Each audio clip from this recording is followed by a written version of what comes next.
দিচ্ছি।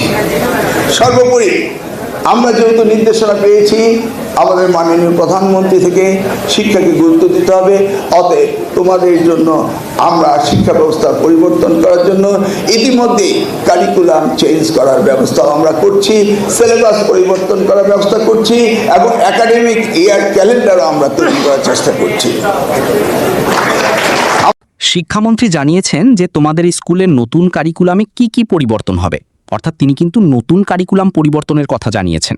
তো নতুন কারিকুলাম পরিবর্তনে কিন্তু তিনি বলেছেন যে তোমাদের সিলেবাসে পরিবর্তন করা হবে, অর্থাৎ স্কুলের সিলেবাস কিন্তু পরিবর্তন হবে নতুন কারিকুলামে। সেই সাথে একাডেমিক ক্যালেন্ডারে পরিবর্তন করা হবে, অর্থাৎ একাডেমিক ক্যালেন্ডার বলতে তোমাদের পরীক্ষার সময় পরিবর্তন হতে পারে, তোমাদের ক্লাস পদ্ধতি পরিবর্তন, শিক্ষার্থীরা নতুন কারিকুলামে কিন্তু এগুলো পরিবর্তন হবে। আর অন্যদিকে তোমাদের ষষ্ঠ থেকে দশম শ্রেণীতে বইয়েরও কিছু নতুন পরিবর্তন আসবে, অর্থাৎ তোমরা যারা 2026 সাল থেকে 27 সালে ষষ্ঠ থেকে দশম শ্রেণীতে থাকবে তোমাদের বইয়েও কিন্তু নতুন পরিবর্তন হবে।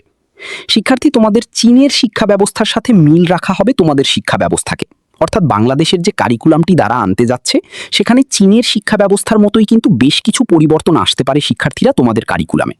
আর সেই সাথে বলা যায় যে তোমাদের স্কুলে মাধ্যমিক পর্যায়ে, অর্থাৎ তোমরা যারা সাধারণ পর্যায়ে মাধ্যমিকের শিক্ষার্থীরা রয়েছো তোমাদের কিন্তু মাধ্যমিক পর্যায়ে কারিগরি শিক্ষাকে বাধ্যতামূলক করা হতে পারে, এবং সেই সাথে স্কুলে খেলাধুলা কিন্তু শারীরিক শিক্ষার মধ্যে অন্তর্ভুক্ত করে এটাকে বাধ্যতামূলক করা হবে। তো এই বিষয়টা তো আর বন্ধুরা ঠিক মতো জানে না, তাই বেশি ভিডিওটা বন্ধুদের মধ্যে শেয়ার করে দাও যাতে অন্যরা জানতে পারে। তুমি কি মনে করছো বিষয়টা নিয়ে অবশ্যই কমেন্টে আমাদেরকে জানিও।